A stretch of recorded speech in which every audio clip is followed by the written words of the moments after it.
Hi everyone, this is Hannah, obviously.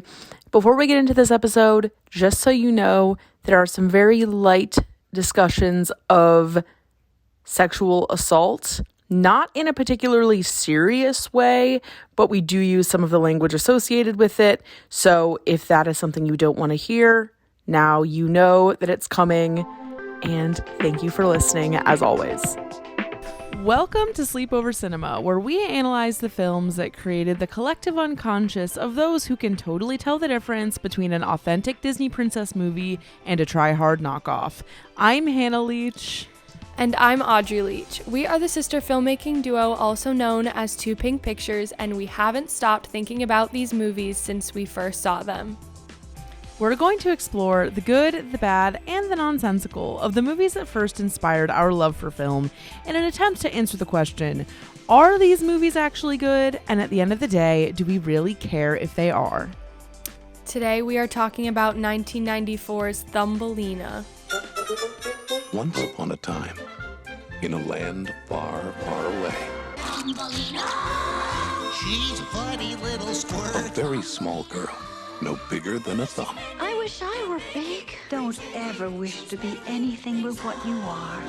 had an impossible dream of finding her one true love. Let me be your only We'll love. live happily ever after. But before her fairy prince could claim her heart, She's gonna marry the fairy prince. Well, perhaps. she was stolen from her home Thumbelina's gone. Who did it? A toad? and lost to a very big world. I'll find her. You are going to marry my son? Oh, no. Thumbelina! I hear that she loves the fairy prince, right? Are you really gonna marry the fairy prince? Yes. Well, then follow your heart. It will lead you home. You're sure to do impossible things. From the enchanting pages of Hans Christian Andersen's storybook classic and the imagination of Don Bluth, director of An American Tale, comes a magical ride in a world brought to life by the music of Barry Manilow. Oh, Thumbelina. Sure to do impossible things. I love great romances. Thumbelina. Nothing is impossible if you follow your heart. A lovely story. I'm just chuckling because I'm really excited to talk about this movie today. This is another one that I've been gunning for a while, so finally we are here. But before we get into our discussion of Thumbelina this week, it is time for the hot take of the week. So Audrey, would you care to read us our prompt? So the hot take for this week is from @PastFootForward, who wants us to rank, I guess, or discuss, but I think rank probably makes more sense. Rank Aeropostale, Hollister, and Abercrombie and Fitch. And the parameters of that are completely up to you. Okay. Well, the first thing that comes into my mind when I see this is the fact that we were pretty strictly forbidden from having clothes from 2 out of 3 of these places. So that kind of sets the tone for me personally. Also, I know I would, well, maybe this isn't true, but I was always under the impression that I wouldn't be able to fit in the clothes at Abercrombie or Hollister, which may or may not be true. But especially at the time, everything was very long line and not high-waisted back then. So who knows really what would have happened. Yeah. But so okay. Rank. What? Rank. So, okay, rank for me. Aeropostale's the first one because I was actually allowed to get stuff there sometimes. I guess Abercrombie is second and Hollister is third. I mean, that rating is correct as far as Is it good for society? How bad or good is it for society? Aeropostale is the best for society, and Hollister is the worst. But like Society. Middle school me, Wow. Yeah. I mean, truly, middle school me would say Hollister, Abercrombie, Aeropostale. Wow. Oh my God. Well, Yeah. that makes sense. So wait, let me just ask you then. I know that you had like a couple things from those places, but how did you get them? I think I just asked for them, and it was just like sweatshirts. Like, it's not like I wasn't getting anything that was scandalous. Like, Yeah. it was those sweatshirts. None of the clothes were scandalous. It was just the marketing that was. Yeah, I mean, like, our mom hated the store. Like, it was scary. That was back in the days when they would recruit teens to work at their stores by approaching them in the mall, and like, it was just, Yeah. Well, it was scary. It was also the era of we hired a male model to stand in the doorway at Abercrombie, Yeah. and like Audrey and me opting into interacting with random men was not gonna happen. It so never, yeah, like, the items I actually had were few and far between. Like, I think I had maybe 3 things from Hollister. Don't think I ever bought anything from Abercrombie. And then honestly hardly even went to Aeropostale either, because at that rate you might as well go to like Delia's or like PacSun or something. Fuck PacSun. Yeah. I was a Delia's girl for sure, because they were the source for your colorful corduroy pants of a wide range of sizes, and so I was into that shit for sure. Yeah. The graphic tees were endless. Dude. I miss my graphic tee that was the colored pencils all pointing in a heart shape. That was such a good shirt. I miss that shirt. Great question, Past Foot Forward. Thank you for bringing this to our attention. There's actually so much to unpack with that. That's really interesting. Okay. But now that we've gotten that out of the way, Audrey, are you ready to lead us into the facts? Yes. So, Thumbelina was released theatrically on March 30th, 1994, and it was directed by Don Bluth. Don Bluth and Gary Goldman is the directing duo, and they both directed Anastasia, The Secret of Nim, All Dogs Go to Heaven, and Titan AE.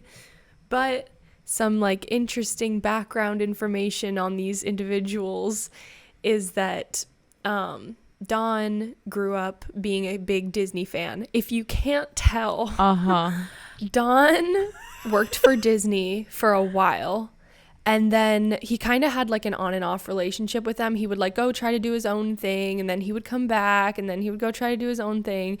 Eventually he was like, I've had it. I don't appreciate the way you're running your business, sir. So I'm taking 9 of your people, and I'm starting my own production company, Don Bluth Productions. Okay. And that is where we get the classics such as Anastasia, The Land Before Time, and Thumbelina. Frick. The Land Before Time. Okay. Yeah. Cool. So that's like why these things exist, and everybody thinks they're Disney, but they're not. Yeah. So it was also produced by Don and Gary, as well as Russell Boland and John Pomeroy. Russell Boland has the same credits pretty much as Don and Gary. Mm-hmm. And then John Pomeroy also has the same credits, but he also has Atlantis: The Lost Empire. So a fan favorite. And that's Disney, right?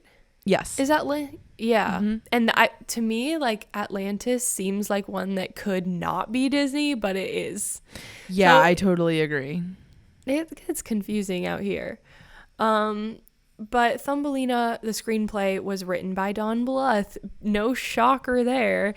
And Hans Christian Andersen wrote the original story. So typical Disney fashion, we're going to take a really old fable and we're going to just commodify it for today's youth, basically. Yes.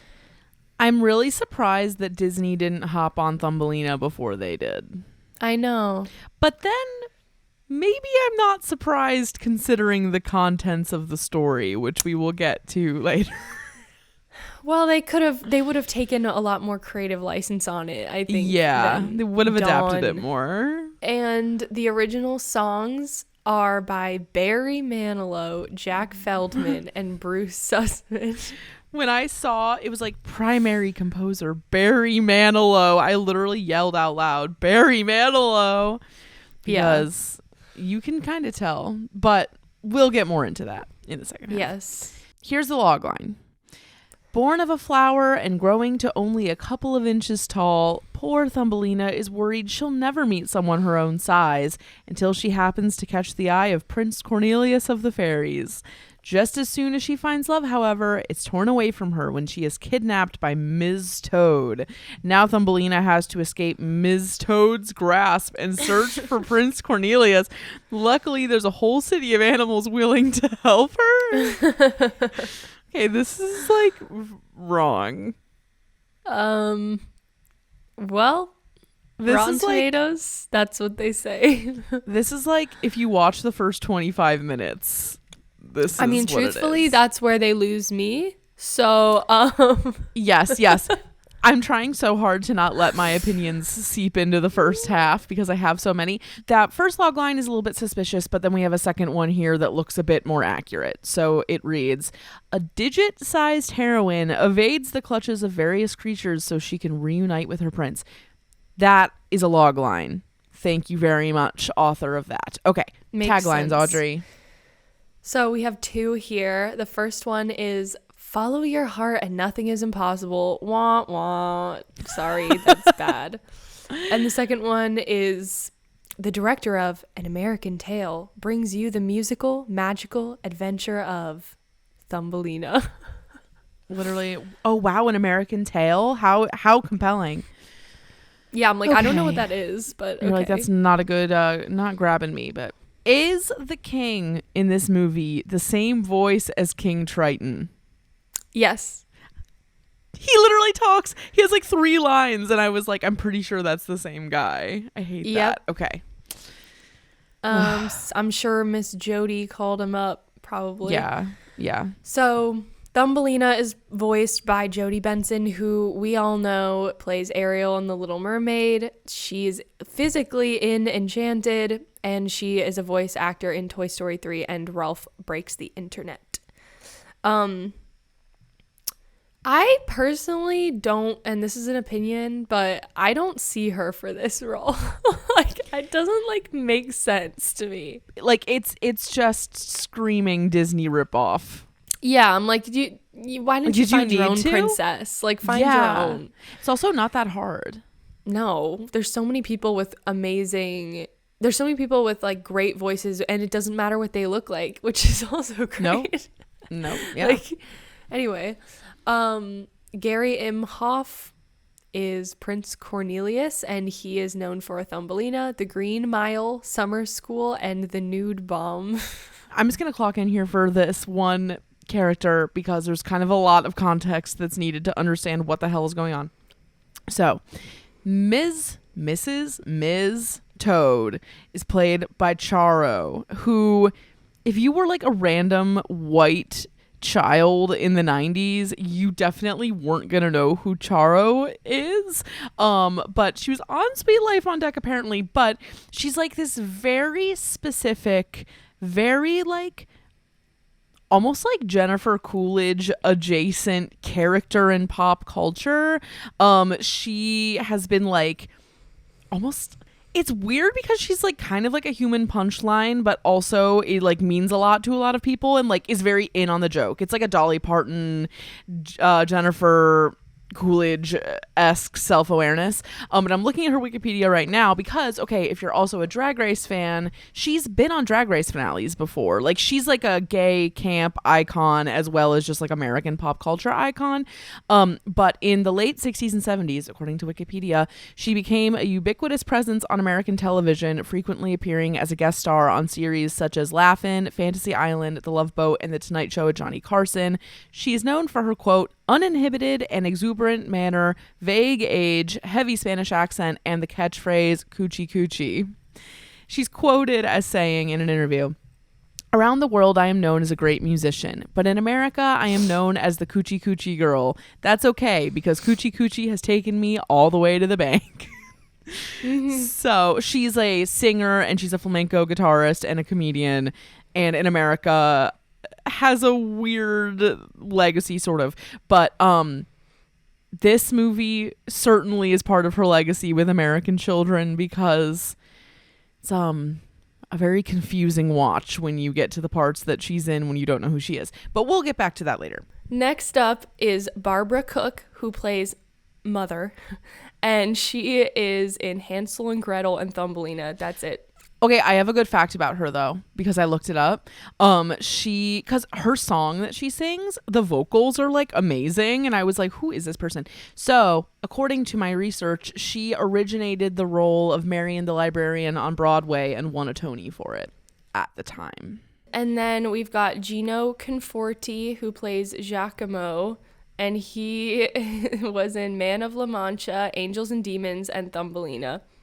It's pretty serious. And then Kenneth Mars is the voice of King Colbert. Yes. And he's in Young Frankenstein. He's the voice of King Triton in The Little Mermaid. And he's also in The Producers.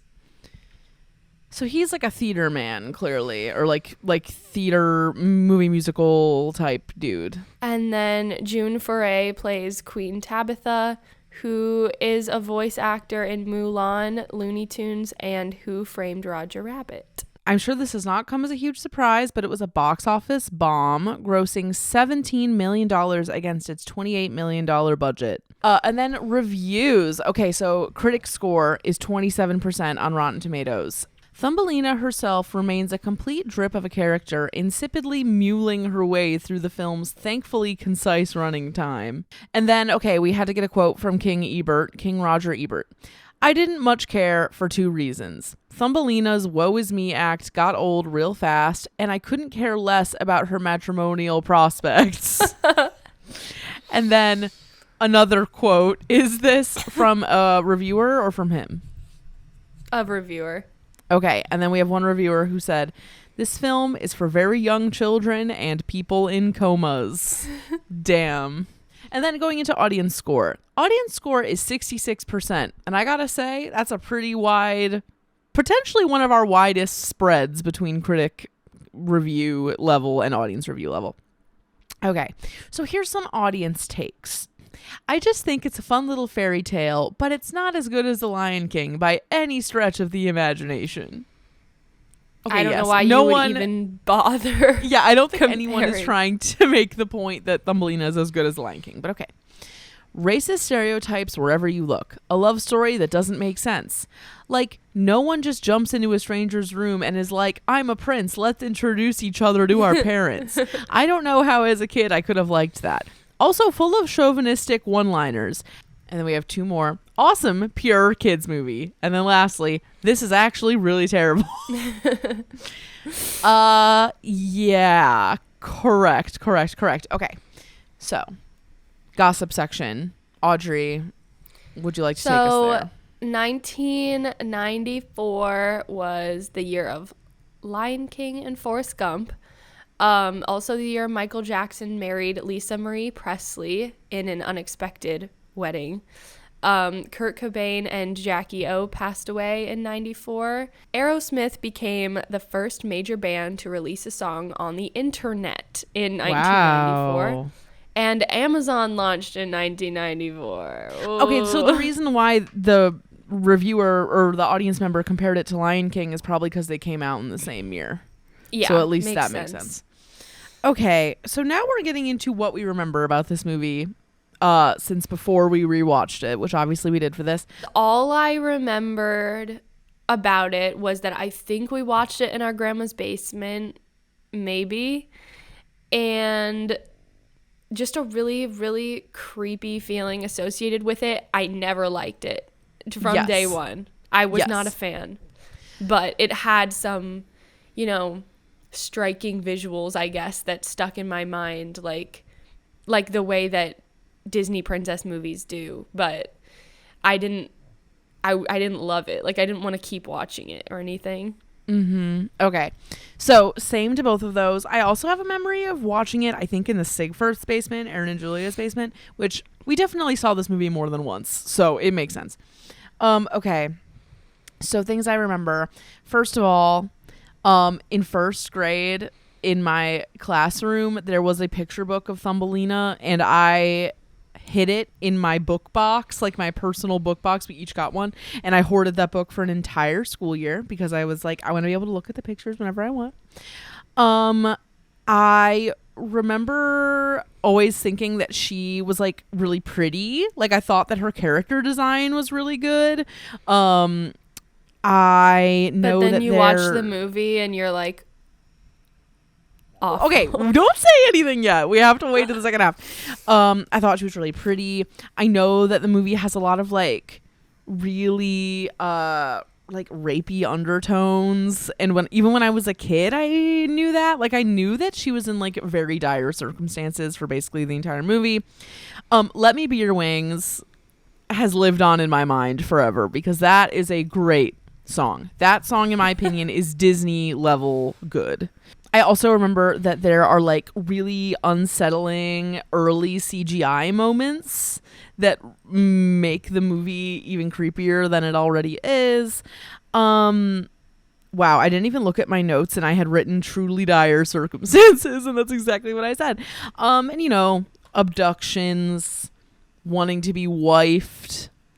That's really what I remembered. And that it's creepy. And then we rewatched it, and I have a feeling that we will be saying similar things upon our dissection. So, confusingly on top of all of this, Thumbelina is available on Disney Plus. So, Disney won the war eventually there, clearly. But honestly, if I was Disney, I wouldn't even want to have that on there because I wouldn't want people thinking it's a Disney movie. If this was your favorite movie when you were a kid, get ready for some unpacking to happen for you. Okay, we will be right back, but watch the movie, truly.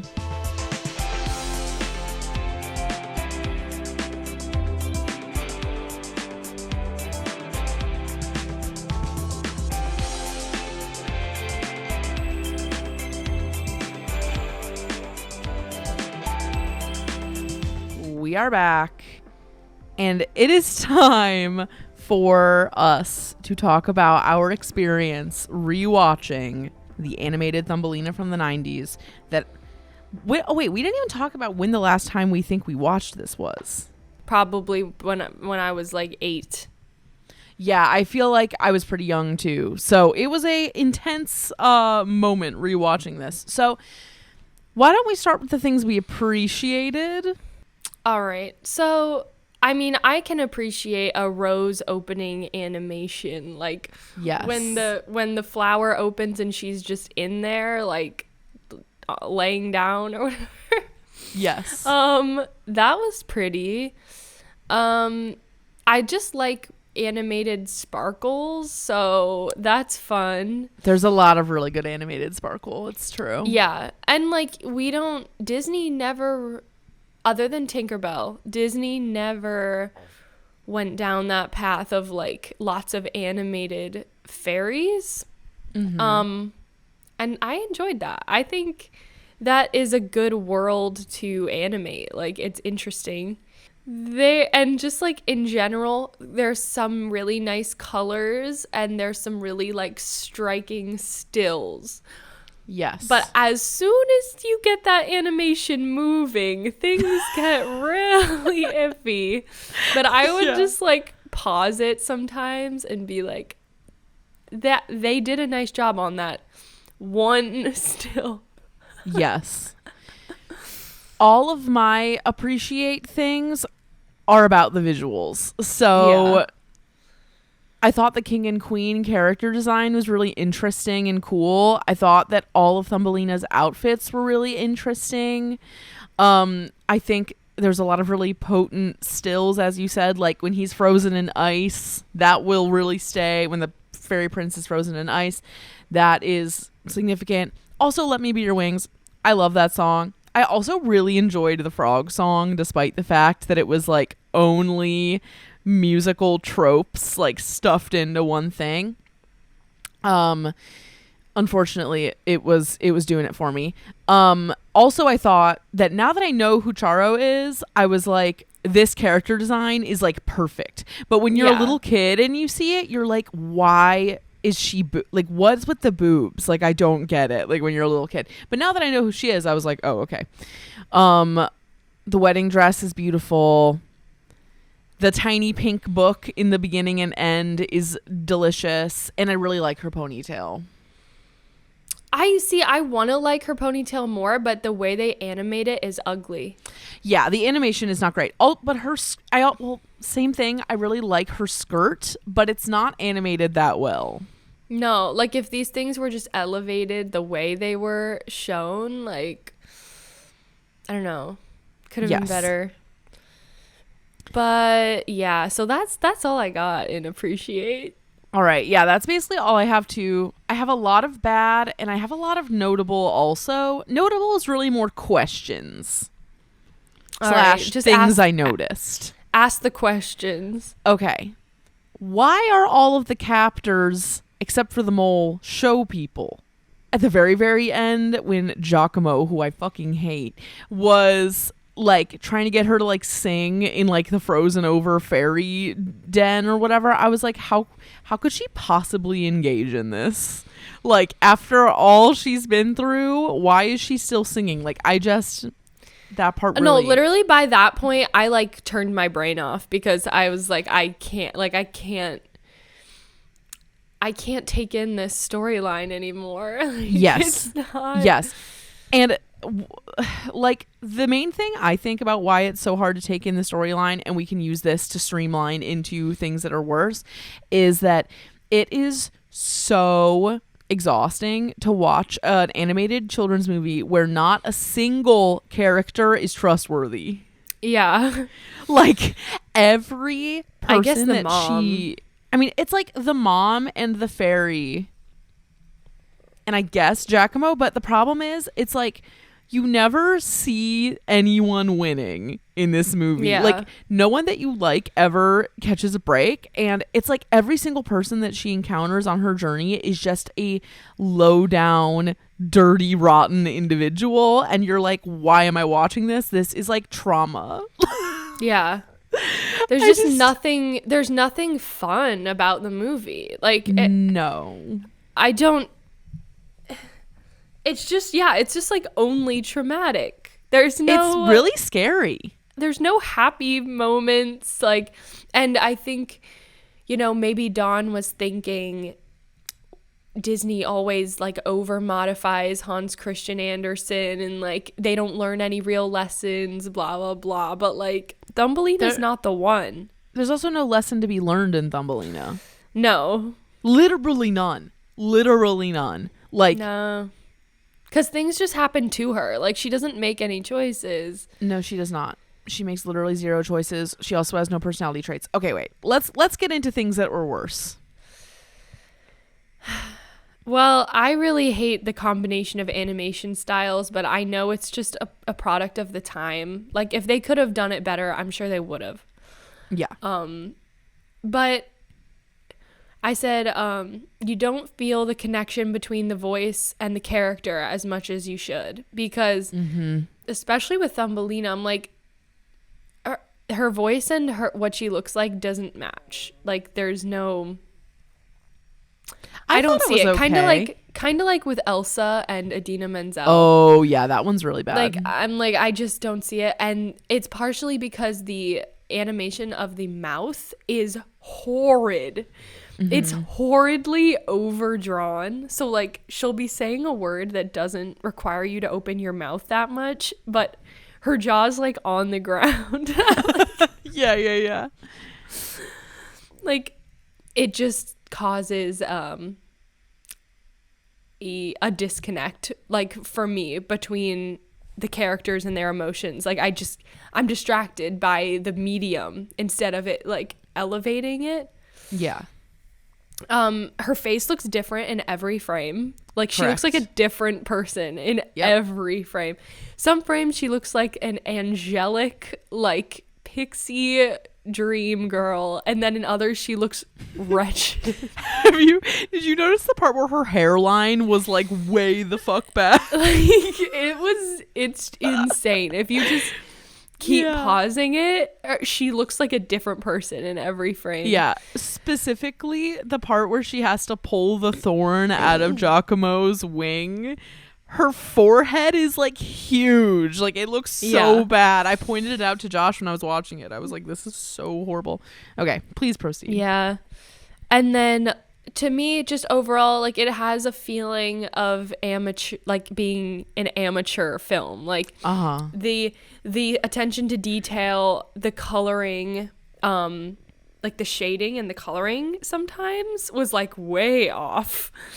And it has a lot of like instability issues. And I felt that like in every aspect of the film, writing, animation, color, vocals, and music. Like I felt like the way that they were singing was as though they were unsure of what they were singing.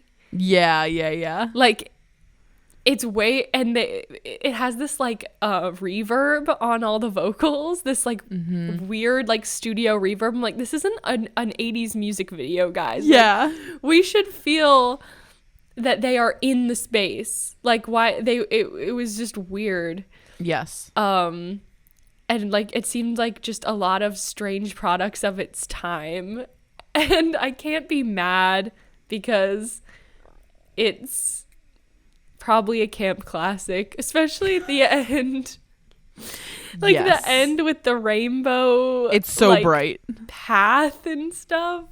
The ending was like the best part, like the very, very ending. Again, there were some really great visual moments, like when she's singing that awkward, weird song at the beginning where it's like a medley of like 14 different Disney ballads, but she's like, you see her in the 3 different panes of the window. Like that looks really great, but here's the thing, and this is one of my main points, is that is just a ripoff of the bubble thing in Cinderella. Yeah. It's like a lot of their best ideas are ripoffs. And another good example is after she like is like gonna go over the waterfall and then doesn't go over the waterfall, and then she like wakes up in the woods and there's like all the animals there. I was like, this is literally a frame for frame ripoff of Snow White waking up in the woods after being scared in the thing. I'm like, this is so frustrating. It's like so derivative. It's like painfully derivative. And same thing with the melodies in a lot of the songs. I'm like, just why are you making us go through this? It's so annoying. Same thing with the ballad that the mom sings. I was like, these vocals are great, but this song is so derivative, it's paining me. Yeah. Like why? And the ending, the rainbowness of the ending reminded me of The Little Mermaid. Yeah, like there's nothing about it that was original, and it also reminded me of Snow White. I'm pretty sure that the chords, like when it it's like the choir singing "Let Me Be Your Wings," the arrangement of the very ending, I was like, I'm pretty sure this is note for note the same thing as Snow White.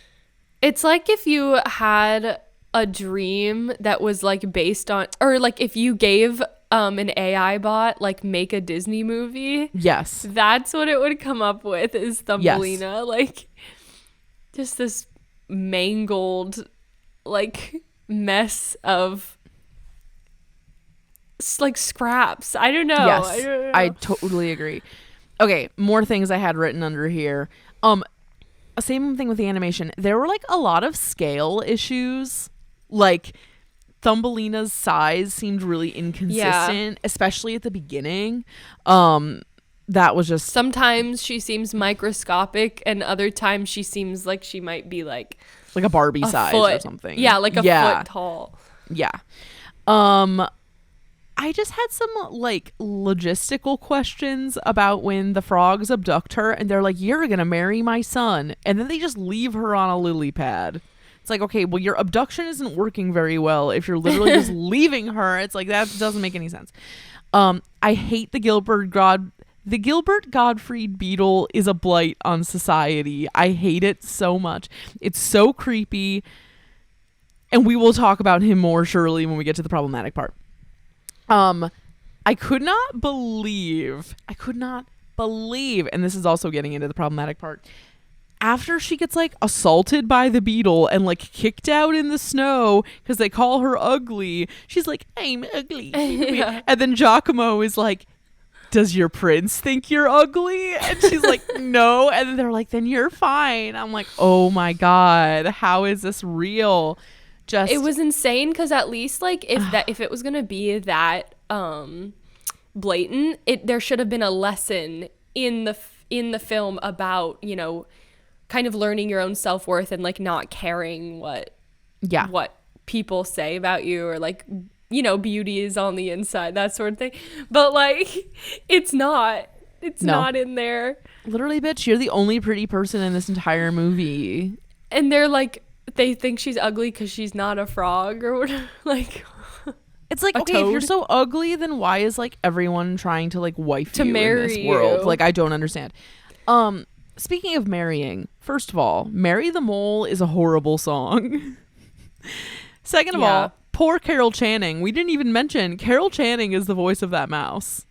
So, okay, big Carol Channing shout out. Weird. Yeah. She was not even close to the top on the cast. So. That is so weird. Okay, so that's Carol Channing. Her choosing to marry the mole makes no fucking sense. She just gives up on life for no reason. And then also, yeah, they could have done like a Phantom of the Opera threat, but they didn't. Right. No, there was literally none. And then, well, they kind of did a Phantom of the Opera threat, but it didn't really work because the frog was like trying to capture the prince and whatever. And you know what was surprising to me is like how little the prince is actually in it. Like, yeah, he's not really in it that much. Also, he's a huge Peter Pan ripoff, which I forgot to even mention, but he really, really is. It's annoying. And then, okay, just my last little nitpicky thing under things I did not like was when Thumbelina is like, when she looks like shit and she's taking the thorn out of Giacomo's wing. By the way, I cannot emphasize enough how much I hate that character. He's horrible. I hate him for reasons I can't even explain. He's a Scuttle knockoff. There it is. With a weird accent and no personality traits. One of the first things that I noticed, and I don't know if I'm reaching here or if it's true, like objectively, but a lot of the animal animations are like visually derivative of like minstrelsy. Yeah. I think. Yeah. They're not like really direct references, but you can see that line, like the historical relevance of that through Disney and through just animation in general. Like, it's extremely present, and this does not avoid that at all, because also, like, we saw Charo being animated as a frog, literally, or a toad, and then all the people surrounding her as well. It just like it just gives me a really weird feeling. It gives me a feeling.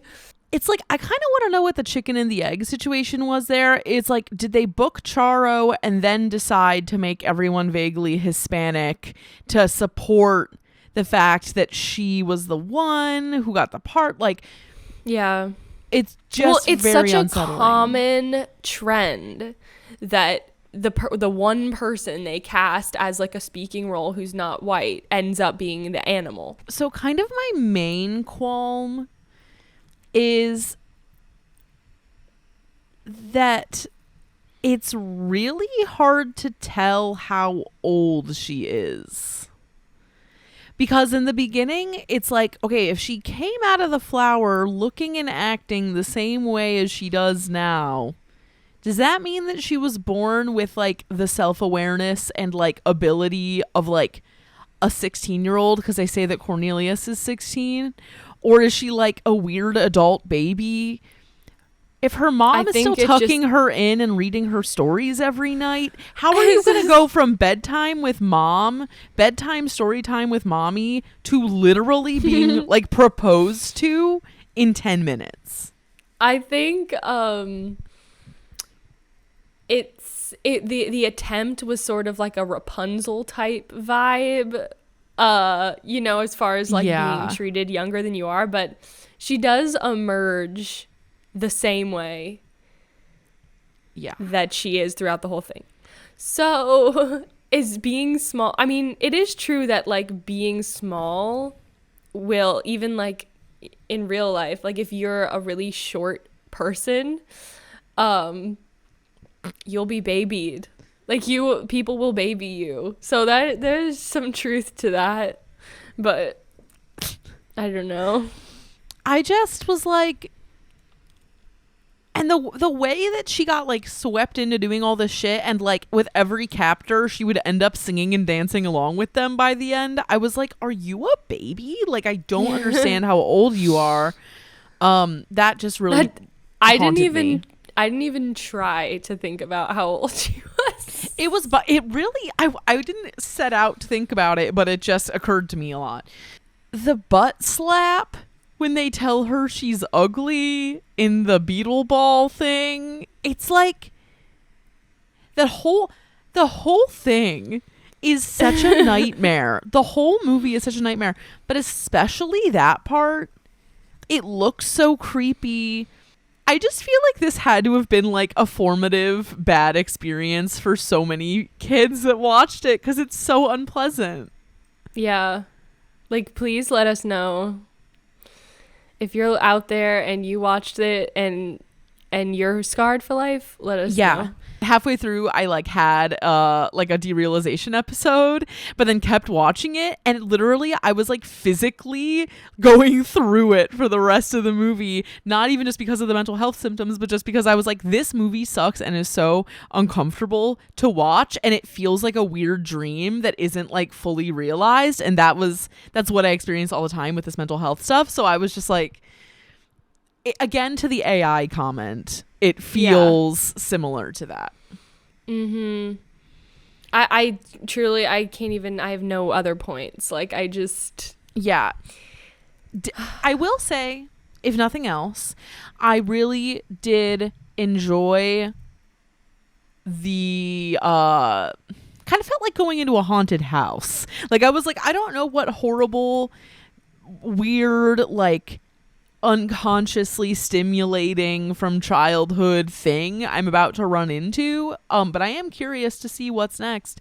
And it really delivered on the disturbing front. Like, I think that this was the most disturbing movie we've ever covered on Sleepover by a really large margin. Yeah.